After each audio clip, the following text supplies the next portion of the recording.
Super. So, correct, Shiva. How much current assets is available to meet your current liability? Whether are you in a favorable situation or you are not in a favorable situation. So current assets current liability ratio வந்து எப்போவுமே 2:1 இருக்கணும் idle ratio. அதாவது 2 பங்கு of current asset ஒரு பங்கு of current liability. அந்த மாதிரி இப்போ சொல்லுவாங்கல்ல சிவா, இப்போ ஸ்வீட் எதா பண்றேன்னா கேசரி பண்றேன்னா ஒரு பங்கு ரவை 2 பங்கு சக்கரை 3 பங்கு தண்ணி ஏதோ 1:2 ரேஷியோ மாதிரி சொல்லுவாங்கல்ல. அந்த மாதிரி கரண்ட் அசட்ஸ் வந்து 2 பங்கு இருந்ததுன்னா கரண்ட் liability ஒரு பங்கு இருந்ததுன்னா okay, organisation is in a good position to meet its liquidity position. இதுதான் இப்போ இதுதான் சிவா ஹை லெவல்ல ஒர்க்கிங் கேபிட்டல் மேனேஜ்மெண்ட். நீங்க ஏற்கனவே உங்களோட சப்ஜெக்ட்ஸ்ல வந்திருக்கா சிவா பிகாம்ல? எனக்கு என்ன புரியல.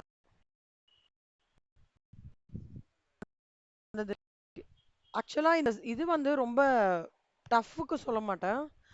எப்படின்னா இதுல வந்து ஒரு ஆம், சுத்தி சுத்தி 4 ஐட்டம் தான் சிவா இல்ல சமித்ரா. கரண்ட் அசட்ஸ்ல வந்து stock, debtors, bills receivable, cash இத பத்தி பேசுவாங்க. கரண்ட் liabilityல bills payable, sundry creditors majority.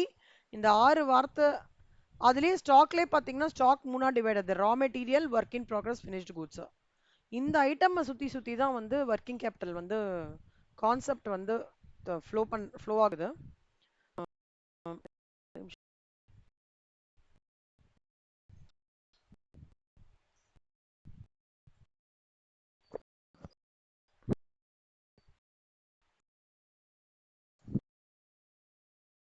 ஒரு நிமிஷம்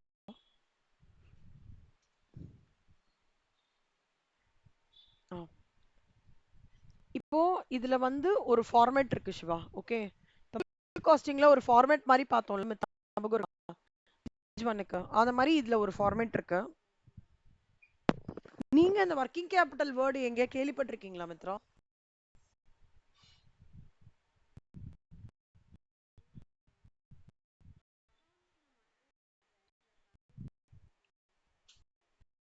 ஆ, ஸோ கேள்விப்பட்டிருக்கீங்க. Very good. ஹோம்ஒர்க் எப்படி போயிட்டு இருக்கு Mitra?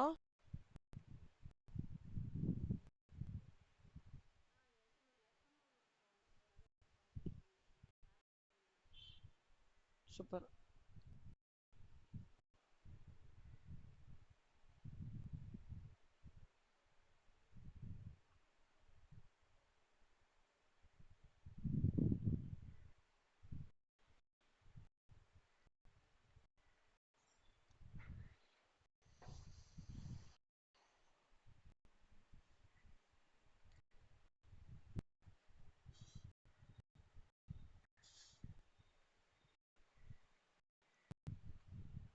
So working capital management, working capital மேனேஜ்மெண்ட்ன்றது வந்து ஒரு ஃபினான்ஷியல் மேனேஜ்மெண்ட் ஆஃப் த பிஸ்னஸ்ல வந்து லாங் டேர்ம் அசட்ஸ் மேனேஜ் பண்ணணும், long term capital and management of short term assets and liabilities இதெல்லாம் பண்ணணும். மேனேஜ்மெண்ட் ஆஃப் ஒர்க்கிங் கேபிட்டல் அப்படின்னா சிவா கரண்ட் அசட்ஸ்லாம் என்னலாம் கண்ணா?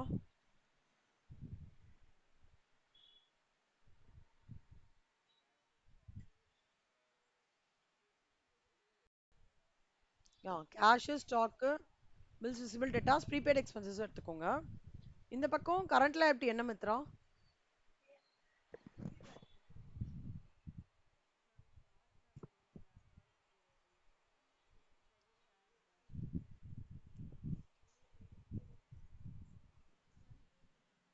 Bills payable, short term loans, bills payable, short term loans, creditors, outstanding expenses.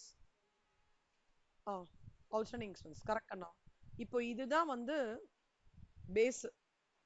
Okay, இந்த பேஸை வச்சு நம்ம இந்த சாப்டர் வந்து டெவலப் ஆக போகுது. ஓகே, ஒர்க்கிங் கேபிட்டல் மேனேஜ்மெண்ட்ன்றது management of current assets and current liabilities in an organization. It is concerned with the problems that has been arising in attempting to manage the current assets, current liabilities and interrelationship that exists between them.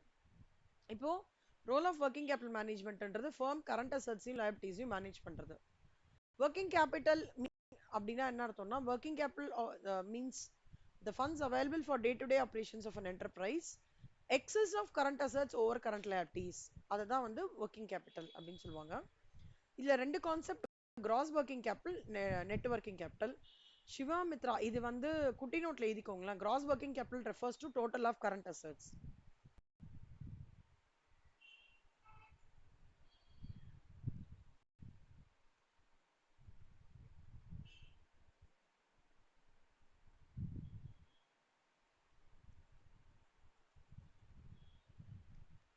இது வந்து நான் CA புக்லேருந்து CA புக்கையும் refer பண்ணி so பண்ணி போட்டிருக்கேன் உங்களுக்கு.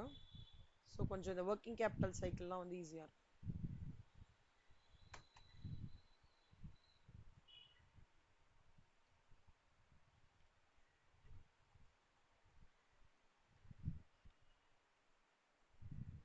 So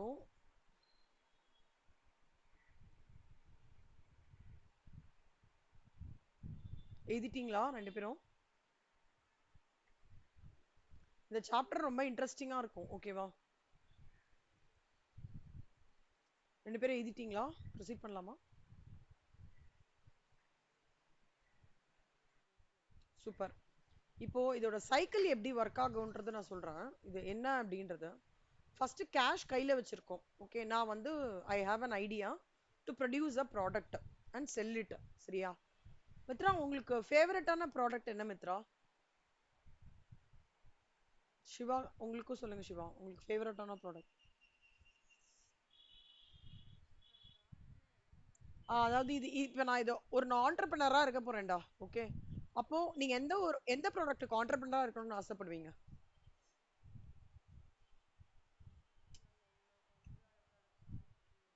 சால்ட்டே தான். பெட்டர் மார்க்ஸ் லைட்டே தான்.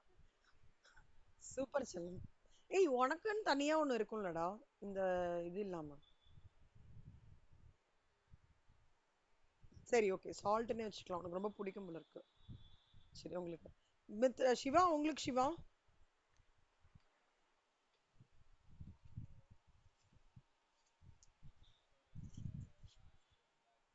பேக். Okay, right. ஸோ நீங்க வந்து என்ன பண்றீங்கன்னா, ஒரு நல்ல ஐடியா வச்சிருக்கீங்க. லெதர்லாம் வாங்கி you are trying to start a business. Cash கையில இருக்கு. ஃபர்ஸ்ட் லெதருக்கு என்ன தேவைப்படும்?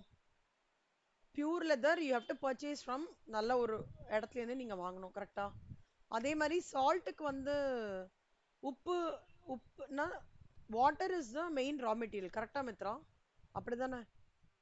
அதுலேருந்து தானே நம்ம இது பண்ணி ஃபில்டர் பண்ணி அந்த உப்பு இது எல்லாமே. அப்போ அதுதான் வந்து உங்களோட ரா மெட்டீரியல். அதுல வந்து நீங்க லேபர் ஓவர்ஹெட்ஸ் எல்லாத்தையும் போட்டு, ஸோ கையில இருக்கிற கேஷை வச்சு இந்த ரா மெட்டீரியல் எல்லாத்தையும் வாங்கிக்கிறீங்க. இப்போ உப்புக்கு வந்து எப்படின்னா அந்த கன்சம்ஷன் ஆஃப் அந்த வாட்டர், ரா மெட்டீரியல் வாங்க கேஷுக்கு வச்சு லேபருக்குலாம் வேஜஸ் பே பண்ணி இந்த வேலை பண்ணுப்பா, நீங்க லெதர் வாங்கி இந்த வேலை பண்ணுப்பான்னு சொல்றீங்க. அப்ப என்ன ஆகுறதுன்னா எடுத்த உடனே முடிக்காதுல்ல. ஃபர்ஸ்ட் அது ரா மெட்டீரியல் ஸ்டேஜ்ல இருக்கும், அப்புறம் வேலை நடந்துட்டே இருக்கும், ஒர்க் இன் ப்ராக்ரஸ். கடைசியா அது ஒரு நல்ல ஸ்டாக்கா மாறும். கரெக்டா? ப்ராடக்டா மாறும். இது வந்து கல்லுப்பா மாறும் மித்ராக்கு. சிவா வந்து ஒரு நல்ல பேக்கா மாறிடுது. அந்த ப்ரொடக்ஷன்லாம் பண்ணி பேக்கா மாறிடுது. அதுதான் ஸ்டாக்.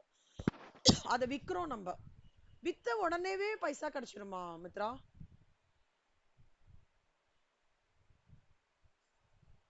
கல்லுப்பு அம்மா பாக்கெட் போடுறாங்கல்ல, அந்த ஃபுல் இது வரும் இல்லையா, அது உடனேவே கிடைச்சிருமா? எல்லாருமே உடனே கேஷ் பண்ணுவானுங்களா?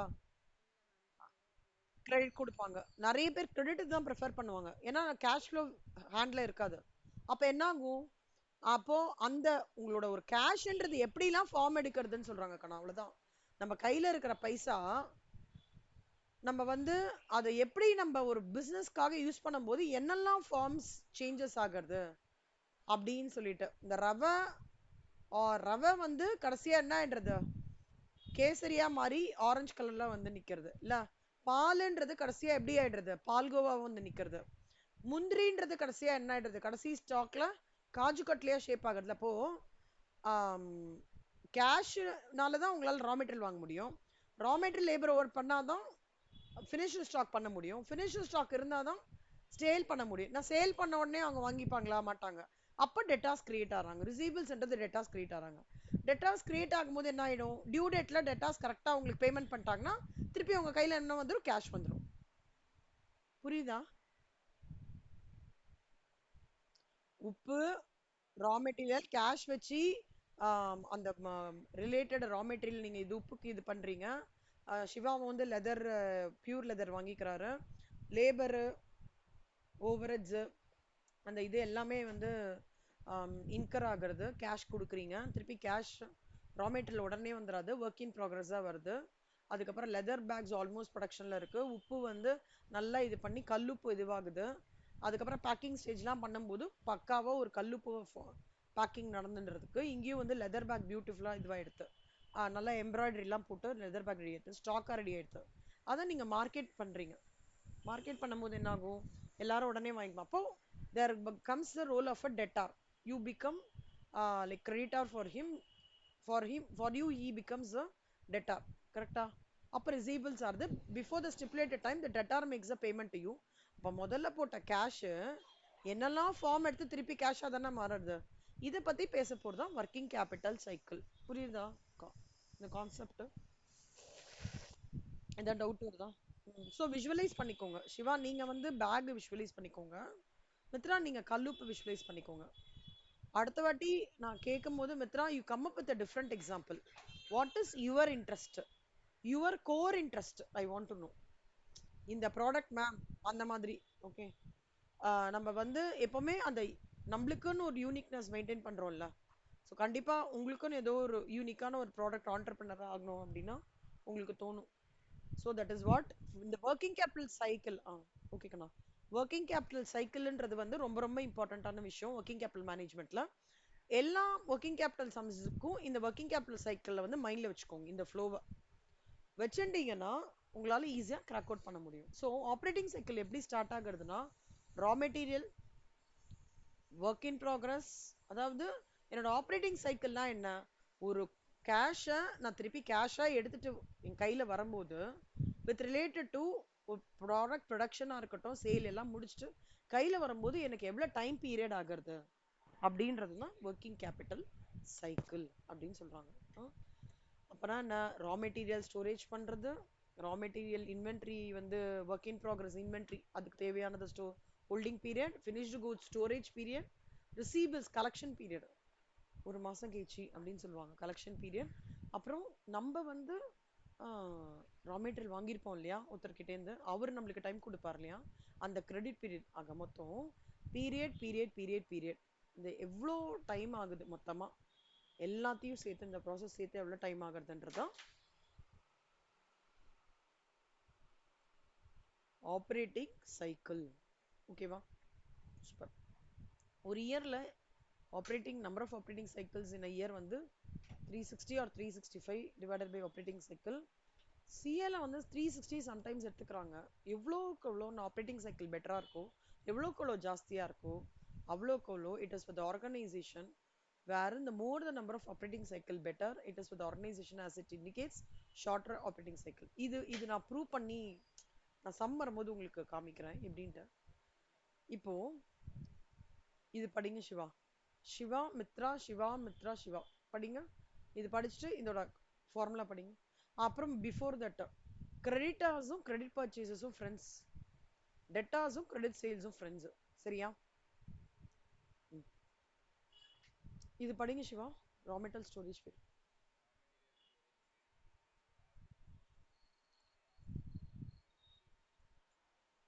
அப்படின்னா என்ன அர்த்தம்னா ஒரு நாளைக்கு நான் ரா மெட்டீரியல் எவ்வளோ கன்சம்ஷன் பண்றேன் அப்படின்றது தான் எப்பவுமே எனக்கு பேஸா இருக்கும். Numerator will be average stock of raw material. இதுலேருந்து என்ன கிடைக்கிறது அப்படின்னா எவ்வளோ டைம்ஸ் நான் வந்து அந்த ரா மெட்டீரியல் வந்து அந்த இதுக்காக யூஸ் பண்றேன் அப்படின்ற வேல்யூ கிடைக்கும். அதாவது எனக்கு ஒரு நாளைக்கு கன்சம்ஷன் இவ்வளோ, ஒரு நாளைக்கு ரா மெட்டீரியல் இவ்வளோ இருக்கு. இதுலேருந்து இதை நான் டிவைட் பண்ணும்போது ரா மெட்டீரியல் ஸ்டோரேஜ் பீரியட். இப்போ நீங்க இந்த ஃபார்முலாவை படிங்க. நம்ம சம் போடும்போது இதுக்கு இவ்வளோனா அதுக்கு அப்படின்னு பார்ப்போம்ல, அந்த மாதிரி நான் சொல்லித்தரேன். மித்ரா அடுத்தது படிங்கக்கா. நான் work in progress inventory.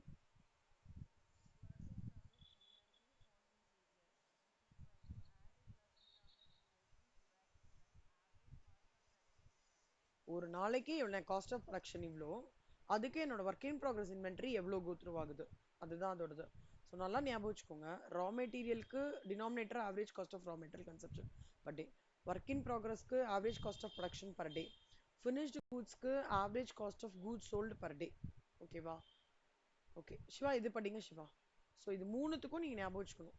Raw material storage பீரியடுக்கு இது டினாமினேட்டர், ஒர்க் இன் ப்ராக்ரஸ்க்கு cost of production denominator. Third one படிங்க சிவா.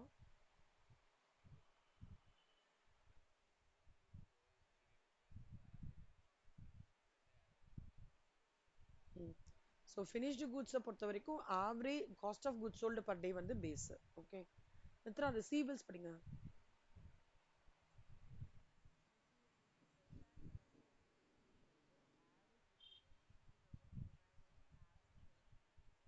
ஆ அதாவது நான் இவ்வளோ எனக்கு கிரெடிட் சேல்ஸ் இருக்கு, அதுக்கு என்னோட இந்த கிரெடிட் சேல்ஸ் அண்ட் டெட்டாஸ் அந்த கனெக்ட் தான் வந்து receivables collection period. Shiva credit period படிங்க.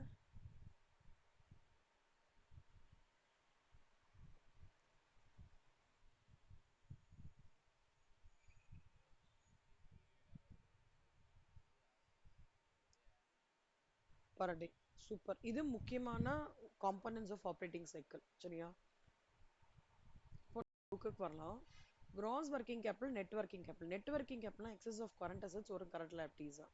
Net working capital can alternatively defined as a part of current assets which are financed with the long-term funds. So since current liabilities represent sources of short-term finance, as long as see simple புரிஞ்சுக்கோங்க, current asset excess of current assets or current liabilities தான் வந்து net working capital. அது ஞாபகம் வச்சுக்கோங்க.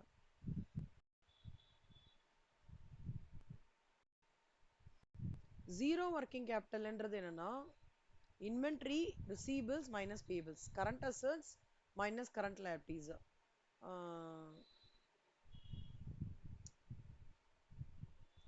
அதாவது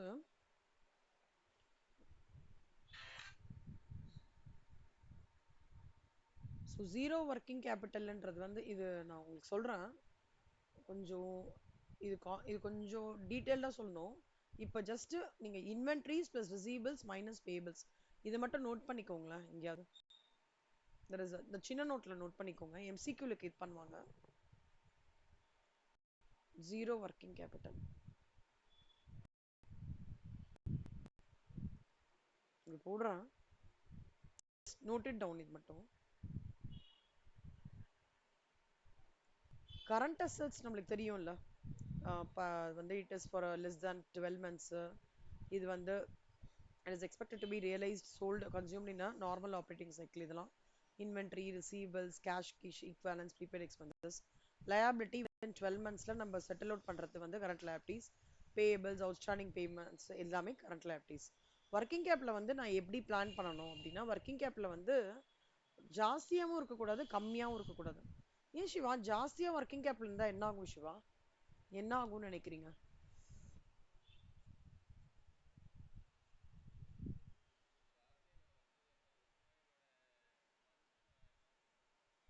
super super, very good. கம்மியா இருந்தா என்ன ஆகும்னு நினைக்கிறீங்க? சொல்லுங்க சொல்லுங்க சொல்லுங்க சிவா.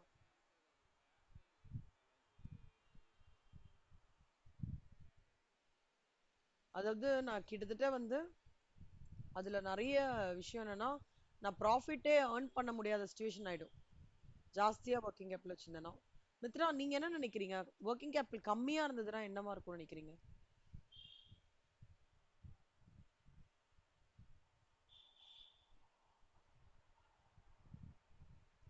சும்மா கெஸ் பண்ணுங்க கண்ணா.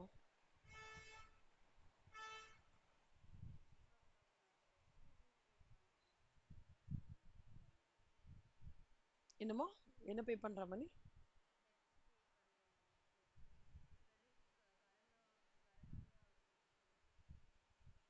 கம்மியா இருந்ததுன்னா சொல்றீங்க? ஆமா கண்டிப்பா கரெக்ட்.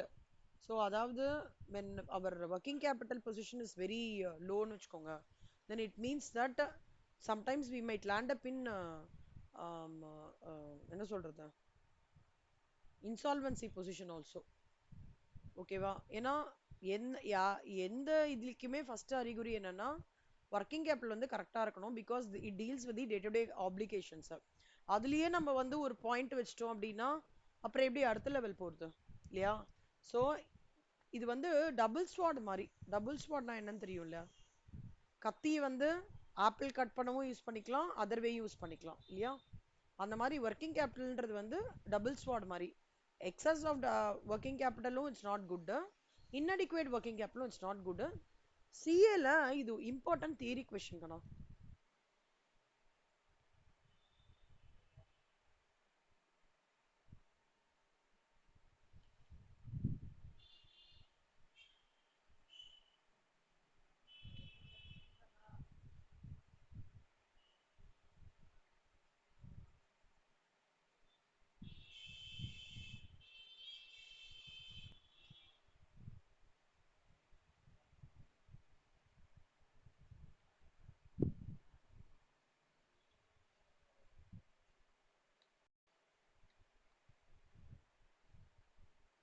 ஓகே, சிஏல இம்பார்ட்டன்ட் கொஸ்டின் போட்டாமன்னு அம்மா இருக்கே. சரி பரவாயில்ல, ஸ்கூல்ல நினைக்கிறேன். ஸோ இது இம்பார்ட்டன்ட் தியரி கொஸ்டின், இந்த பாயிண்ட்ஸ் நல்லா பார்த்துக்கோங்க. நம்மளுக்கும் வந்து ஈக்குவலி இது important. Determinants of working capital என்ன அப்படின்னு பார்த்தோம்னா,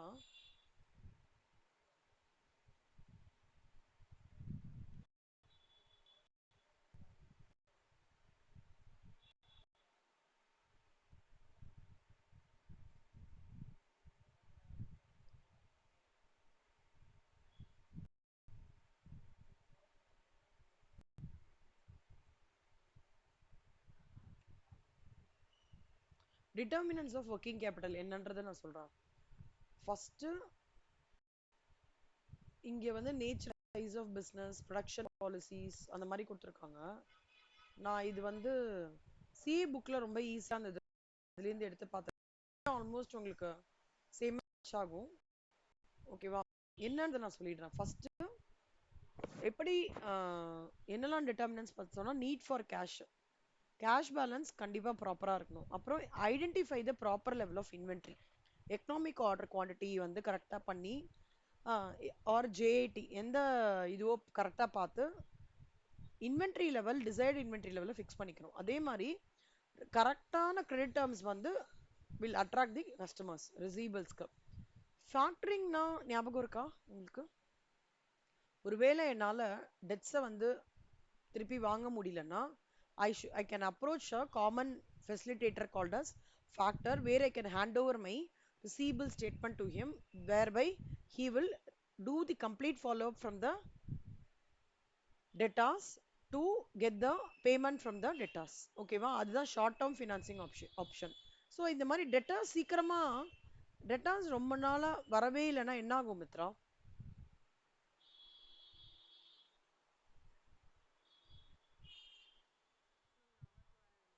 ம், நம்ம கிரெடிட் சேல்ஸ் பண்ணிருக்கோங்கன்னா பைசாவே வரவே இல்லை ரொம்ப நாளா, என்ன பண்ணுவீங்க?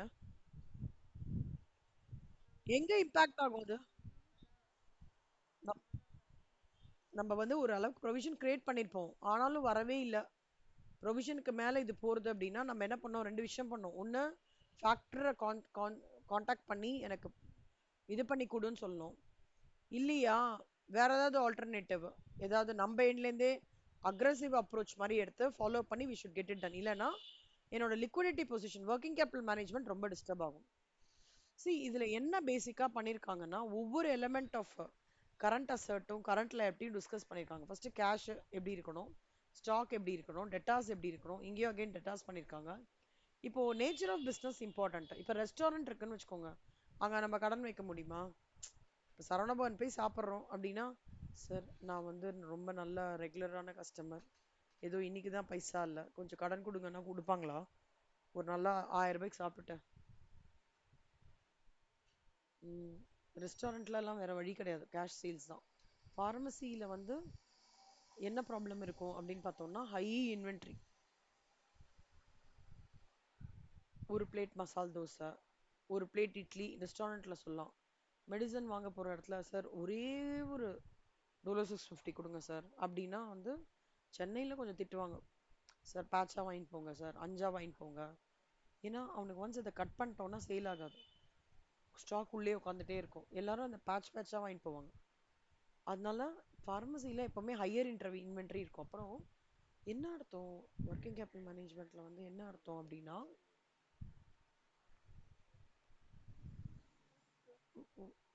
ஒர்க்கிங் கேபிட்டல் மேனேஜ்மெண்ட்ல வந்து என்ன ப்ராப்ளம் அப்படின்னா, எந்த டைப் ஆஃப் இண்டஸ்ட்ரி நான் எடுத்துக்கிறேன் அதுக்கு பேஸ் பண்ணி flow of current asset and current லைபிலிட்டியை நான் பிளான் பண்ணிக்கணும். அதுதான் வந்து ரொம்ப இம்பார்ட்டண்ட். ஓகேவா? எனக்கு கொஞ்சம் தொண்டை ஒரு மாதிரி இருக்கு, கர கர கரன்னு கொஞ்சம் ஃப்ளக்சுவேஷன் ஆகும். பாருங்க, கேட்கலன்னா சொல்லுங்க. ஓகேவா?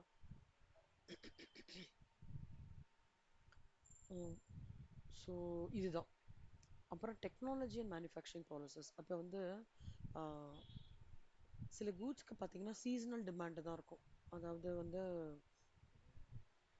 எது சொல்லலாம், கேக்ஸ் வச்சுக்கோங்களேன். கேக்ஸ் இருக்கு. கேக்ஸ் முன்னாடி மாதிரி இதெல்லாம் பண்றதில்ல. இப்போ பேக்கிங்க்கும் ஒரு மிஷின் வந்துடுது. நீங்க பண்ணுவீங்களா மித்ரா கேக்ஸ்லாம்?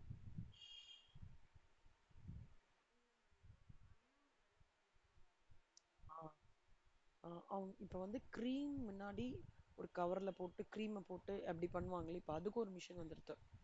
அதில் பண்ணனா அழகாக அதுவே வந்து, அப்போனா என்ன அர்த்தம்னா, இப்போ கேக்ஸ் நார்மலாக வந்து டிசம்பர் மாதம் தான் உங்களுக்கு வந்து டிமாண்ட் இருக்கும்.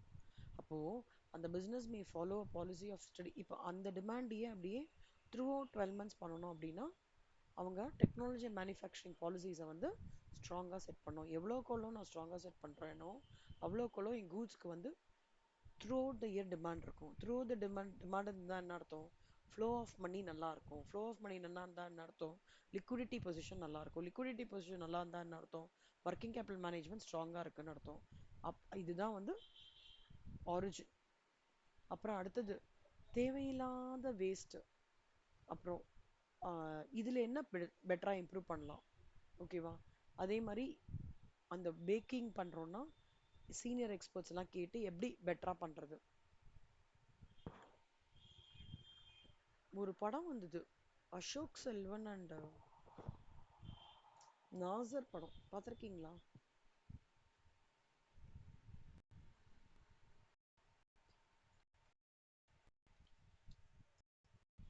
எனக்கெல்லாம்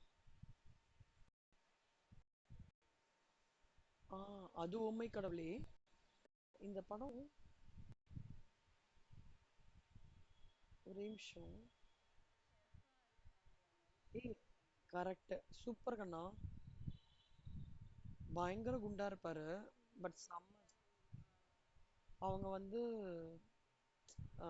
எப்படின்னா அதுல ஒரு பார்ட் மட்டும் சொல்றேன். ரித்து வர்மாவும் அசோக் செல்வனும், அவங்க வந்து இவர் ரொம்ப குண்டா இருப்பாரு. நாசர் வந்து ரொம்ப ஹெட் ஷெஃப். நாசருக்கு வந்து யாரு சமைச்சாலும் கன்வின்சிங் ஆகாது. ஆனா அசோக் செல்வன் பண்ணதுக்கு அப்புறம் மட்டும் கன்வின்சிங் ஆகும்.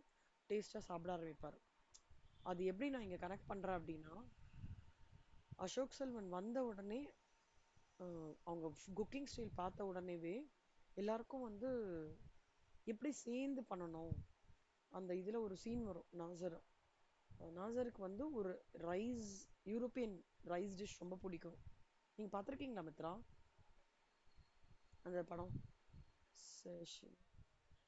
அந்த டிஷ் ரொம்ப பிடிக்கும். அசோக் செல்வன் அடுத்த நாள் வந்து இது பண்ணி கொடுப்பாரு. அதுக்கப்புறம் அந்த டிஷ்ஷை வந்து எல்லாருமே லைக் ரொம்ப அப்ரிஷியேட் பண்ணுவாங்க. அசோக் செல்வனோட டிஷ்லாம் இவர் டேஸ்ட் பண்ணி பார்த்துட்டு பண்ணுவாங்க. இதனால என்ன ஆயிடும்னா, நாசருக்கு வந்து நம்ம ஓகே, நம்மளுக்கு வந்து ஒருத்தர் வந்திருக்காங்க, ஒரு எஃபிஷியண்ட்டாக இது பண்ணுறாங்க அப்படின்ட்டு. இன்னொன்று, அந்த படத்தில் அசோக் செல்வன் வந்து எதையுமே வேஸ்ட் பண்ண மாட்டார். ஒரு சின்ன ஒரு, நீங்கள் பார்த்துருக்கீங்களா அந்த டாப்பிங், ஒரு சின்ன ஆஹ், ஐயோ அது என்னதுதான், புதினா. புதினா இலையை எடுத்து இப்படி கிள்ளி அழகாக மேலே வைப்பார். ஸோ டசன், அதாவது அந்த செஃப் டச்சு சொல்ல வரேன். எல்லாமே நீட்டாக பண்ணுவார். ஒரு இதுவே இருக்காது. அதெல்லாம் ஆப்ரேட்டிங் எஃபிஷியன்சி. ஓகேவா? ஸோ இது வேற எக்ஸாம்பிள் கூட உங்களுக்கு தெரிஞ்சால் கூட நீங்கள் சொல்லலாம். ஆனால் கடைசியாக exchange rate fluctuations, that is very very important. When you are doing an export, exchange rate fluctuations plays a very important role. இதுதான் வந்து ஒரு ஒர்க்கிங் கேபிட்டல் ரெக்குவயர்மெண்ட்டுக்கு தேவையானது. Need for cash, desired level of inventory, receivables, short-term financing operations options, nature of business, technology and manufacturing policies, operating efficiency, price level changes and exchange rate fluctuations. புரிஞ்சுதா? Determinants of working capital ஒரு idea கிடைக்கிறதா? இது side headings கண்ணா. ஓகேவா? இது அதோட முக்கியமான keywords. இப்போ நம்மளோட டிட்டர்மினன்ஸும் இந்த சிஏ புக்லேருந்து எடுத்திருக்கேன், அப்படியே ஆல்மோஸ்ட் சேமாக இருக்கும். கோத்ரூ பண்ணி பாருங்க, ஈஸியாக இருக்கும். இதில் ஒன்றே ஒன்று டிவிடெண்ட் பாலிசி சொல்கிறாங்க. நம் என்னோட consistent dividend policy sometimes it will affect the size of the working capital. அதனால தான் வந்து சில கம்பெனிஸ் என்ன பண்ணுவாங்கன்னா, நான் இந்த வருஷம் டிவிடெண்ட் கொடுக்குறேன், அடுத்த வருஷம் டிவிடெண்ட் கொடுக்குறேன்றத கன்ஃபார்ம்டாக சொல்லவே மாட்டாங்க. ஓகே, அந்த dividend policies and working capital வந்து is very well established and very few companies declare dividend without giving due consideration to its effect on cash and their needs for cash. இதுதான் வந்து dividend policy ஓடது. மற்றபடி எல்லாமே அதே மாதிரி இருக்கும். Go through பண்ணி பாருங்க, ஏதாவது டவுட்னா சொல்லுங்க. பட் இதையே நீங்க எழுதலாம், இதையே எழுதலாம், இந்த இதை எழுதலாம், இல்லைன்னா இதையும் எது வேணா எழுதிக்கலாம். Temporary working capital, permanent working capital, 2 types of working capital இருக்கு. நீங்க என்ன நினைக்கிறீங்க சிவா? டெம்பரரி ஒர்க்கிங் கேபிட்டல் என்னவா இருக்கும்னு நினைக்கிறீங்க?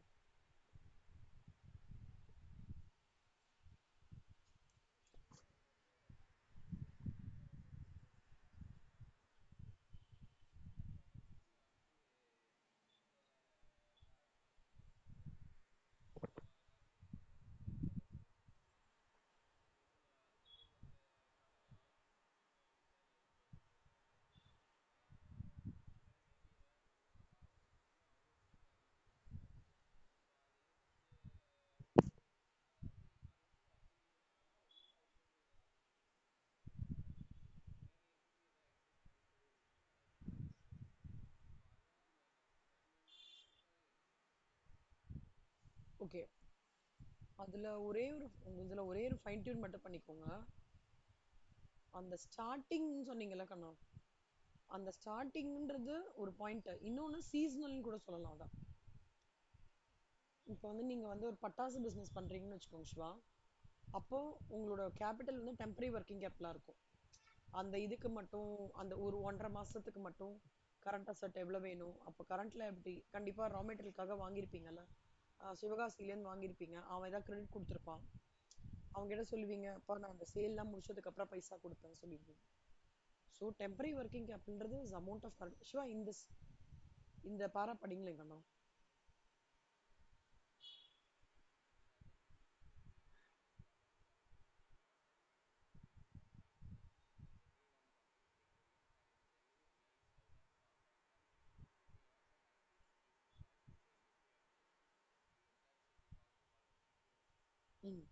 Temporary working capital is seasonal working capital. Okay, it is not permanent and fluctuating from time to time. It is generally financed out of short term funds.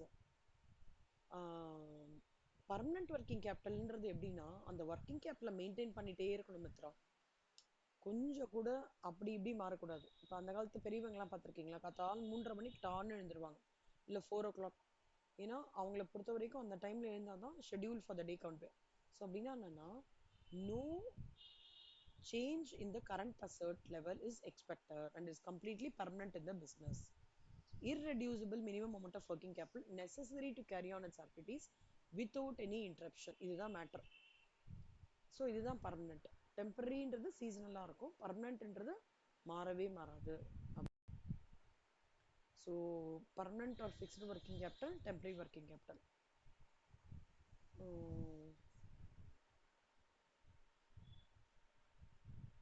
இது இப்போ இப்படி இருக்குல்ல, இந்த இந்த ரேஞ்சில் இருக்கு பார்த்தீங்களா, இது பர்மனெண்ட். பட் ஒரு ஸ்விங் மேலே போயிட்டு கீழே வருதுல்ல, அது டெம்பரரி. ஞாபகம் வச்சுக்கோங்க.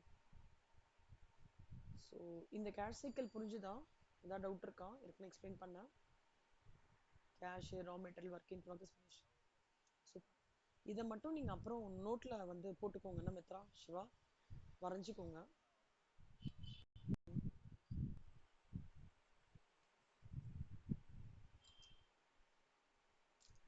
இப்போ ஆப்ரேட்டிங் சைக்கிள் ஆஃப் மேனுஃபேக்சரிங் கம்பெனியில் 3 ஃபேஸ் இருக்குங்கண்ணா. First raw material, labour, power ஃபியூல்லாம் வாங்குறது. அடுத்தது அந்த raw material of work in ப்ராக்ரஸாக கன்வெர்ட் பண்ணி அதுக்கப்புறம் ஃபினிஷ்டு குடாக மூவ் பண்ணுறது. அப்புறம் ஃபேஸ் 3 வந்து sale of the product either for cash or creditor. Credit sales வந்து create accounts receivable for collection. 3 தான். ரா மெட்டீரியல் வாங்குறேன், லேபர் ரெடி பண்ணி வச்சுக்கிறேன், எல்லாம் பண்ணிக்கிறேன். அதன் மூலமா ரா மெட்டீரியல் ஒர்க் இன் ப்ரோக்ரஸும் ஒர்க் இன் ப்ரோக்ரஸ் ஃபினிஷ்டு ஸ்டாக்காக மூவ் பண்ணிக்கிறேன். சேல் பண்ணுறேன், கேஷாகவும் சேல் பண்ணலாம், கிரெடிட்டாகவும் சேல் பண்ணலாம். கிரெடிட் சேல் பண்ணும்போது டெட்டாஸ் அரைஸ் ஆனாங்க, அவங்க கரெக்டாக ஸ்டிப்புலேட்டட் டைமுக்கு கொடுத்துட்றாங்க. அதான் phase 1, phase 2, phase 3. இந்த இந்த கம்ப்ளீட் இதில் வந்து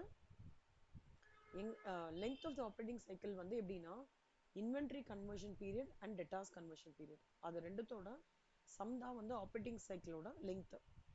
இன்வென்ட்ரி கன்வர்ஷன் பீரியட்ன்றது தான் என்னன்னா, எனக்கு ஒரு ப்ராடக்டை ப்ரொடியூஸ் பண்ணி ஒரு ப்ராடக்டை சேல் பண்ணுறதுக்கான டைம் எவ்வளோ தேவை அப்படின்னு அசஸ் பண்ணுறது தான் இன்வென்ட்ரி கன்வர்ஷன் பீரியட்.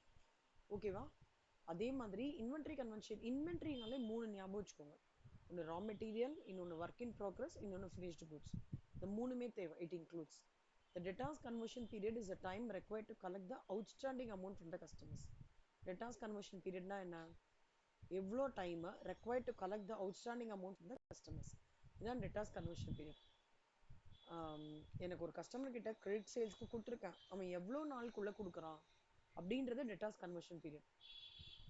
அதாவது total inventory conversion period and debtors conversion period தான் கிராஸ் ஆப்ரேட்டிங் சைக்கிள். இதை note பண்ணிக்கோங்களேன்.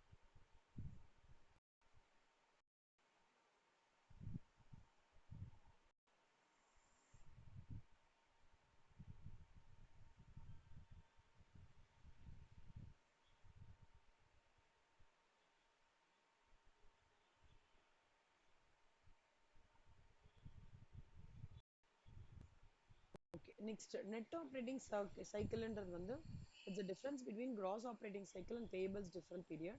Net operating cycle is equal to gross operating cycle minus creditors deferral period. இது சம் வரும்போது உங்களுக்கு சொல்றேன், இதையும் நோட் பண்ணிக்கோங்க. நான் நெட் ஆப்ரேட்டிங் சைக்கிள்ங்கிறது தான் கேஷ் கன்வர்ஷன் சைக்கிள். எவ்வளோ கிராஸ் ஆப்ரேட்டிங் சைக்கிள்ங்க கிரெடிட்டர்ஸோட டிஃபரல் பீரியடை மைனஸ் பண்ணேன்னா நெட் ஆப்ரேட்டிங் சைக்கிள் கிடச்சிடும். இது நோட் பண்ணிக்கோங்களேன், குட்டி நோட்டில் நோட் பண்ணிக்கோங்களேன். மித்ரா சிவா,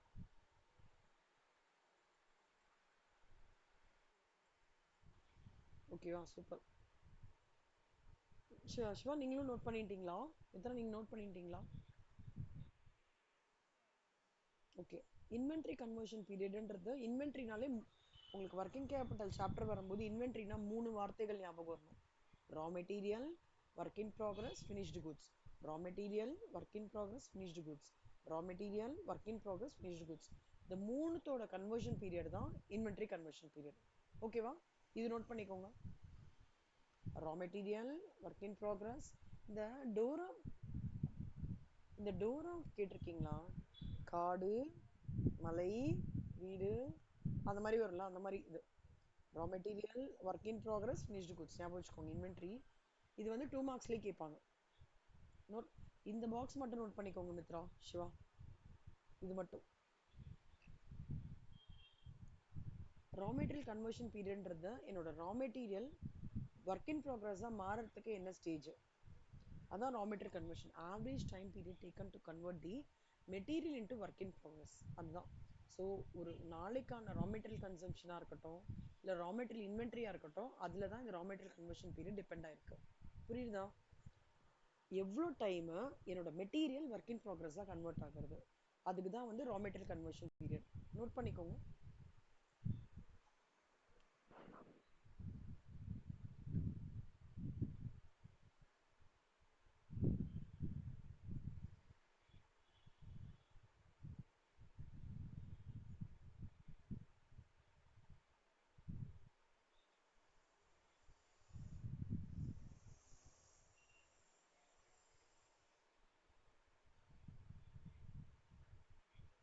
இதுன்றீங்களா?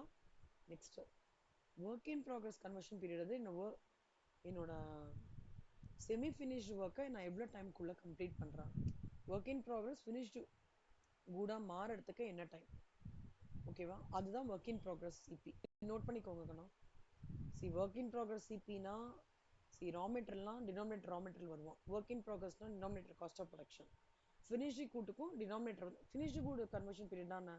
எவ்வளோ டைமுக்குள்ளே நான் ஃபினிஷ்டு கூட்ஸை செல் பண்ணுறேன், ப்ரொடியூஸ் பண்ணிட்டேன், எவ்வளோ டைமுக்குள்ளே செல் பண்ணுறேன். நீங்கள் நல்லா ஞாபகம் வச்சுக்கோங்க. இந்த கன்வர்ஷனாலே என்னன்னா இதோட நெக்ஸ்ட் ஸ்டேஜுக்கு எப்படி எவ்வளோ டைம் ஆகுது அதான்.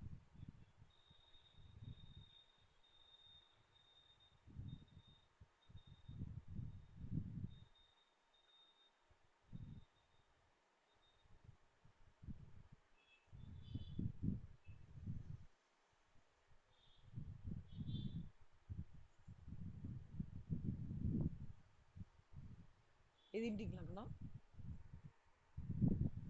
வெயிட் பண்ணட்டுமா?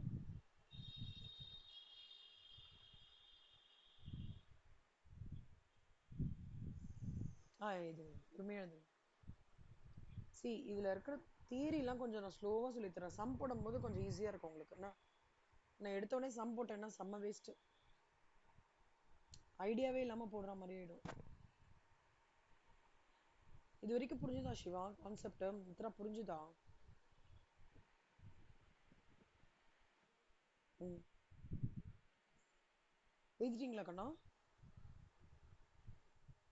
குட். சிவா நீங்க எழுதிட்டீங்களா?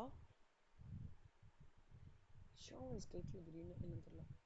சரி, கிரெடிட்டாஸ் டிஃபரல் பீரியட்ன்றது எவ்வளோ எவ்வளோ டைம் ஃபேம் வந்து நான் தான் ரா மெட்டீரியல் நோட் பண்ணிக்க சூப்பர். எவ்வளோ வந்து நான் டைம் எடுத்துக்கிறேன் என் கிரெடிட்டாரை பே பண்ணுறதுக்குன்றது தான் கிரெடிட்டாஸ் டிஃபரல் பீரியட். ஓகேவா? So payables divided by credit purchases. கிரெடிட்டாஸும் கிரெடிட் பர்ச்சேஸும் ஃப்ரெண்ட்ஸ், டெட்டாஸும் கிரெடிட் சேல்ஸும் ஃப்ரெண்ட்ஸ். ஓகேவா? நோட் பண்ணிக்கோங்க இந்த ஃபார்முலா.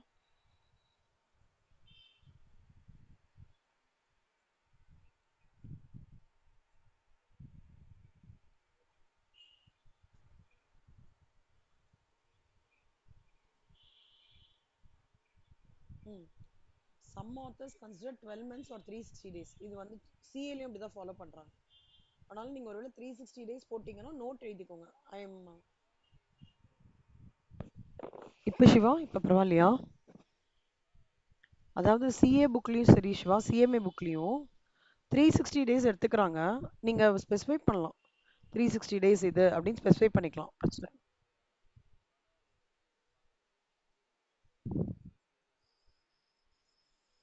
ஆமாம், அந்த லீப் இயர் ப்ராப்ளம் வராமல் இருக்கிறதுக்கு 360ன்னு சொல்கிறாங்க சிவா.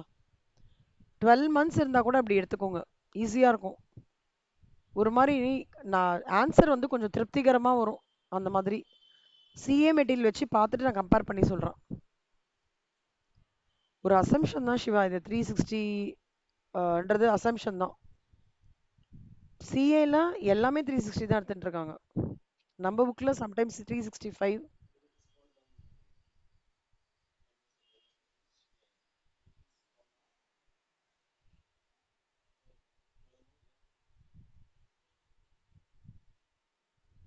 ஓகே, இது முடிஞ்சிடுச்சா? ஓகே, நான் வந்து இப்போ இதோட முடிக்கிறேங்கண்ணா. ஓகே, நான் வந்து பிரேக் எடுத்துட்டு வரேன்ல நெக்ஸ்ட் வீக்கா, அதுக்கப்புறம் இதெல்லாம் ஸ்டார்ட் பண்றேன்.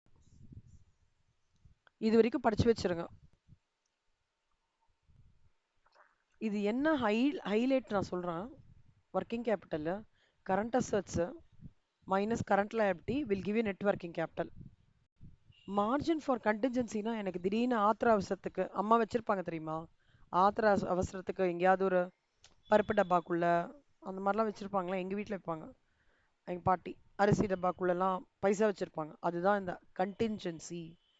அன்எக்ஸ்பெக்டட் சுச்சுவேஷனுக்கு நம்மளுக்கு ஏதாவது பைசா வேணும்னு சொல்லிட்டு அதையும் ஆட் பண்ணி வரது தான் net working capital required. So simple ஃபார்மேட்டை Shivamitra, total current assets minus current liabilities, add margin for contingencies will give you net working capital required. ஓகேவா? இந்த ஃபார்மேட்டும் மித்ரா சிவா நோட் பண்ணிக்கோங்க, ரொம்ப ஈஸியா இருக்கும்.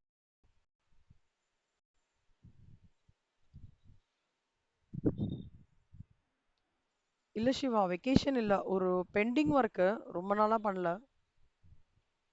ஆம்,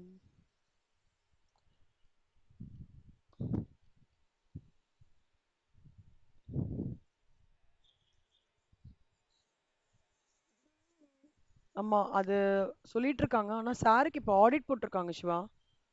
இன்னைக்கு இன்னைக்கு அது முடியணும் அந்த ஆடிட். அப்படி இருந்ததுன்னா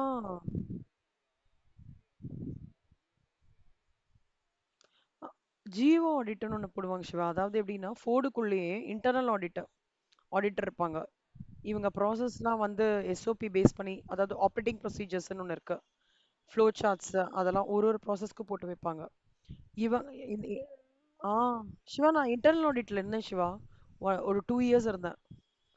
அவங்க கூட ஒர்க் பண்ணியிருக்கேன். எப்படின்னா, இந்த ப்ராசஸ்லாம் வந்து லைக் நம்ம இப்ப சொல்றோம்ல யுஎஸ் கேப் ஐஎஃப்ஆர்எஸ். இப்போ ஒரு ஒரு சின்ன எக்ஸாம்பிள் சொல்றேன். ஃபிக்ஸ்ட் அசெட் வந்து ஒரு ட்ரீட்மெண்ட் பண்ணியிருக்காங்க.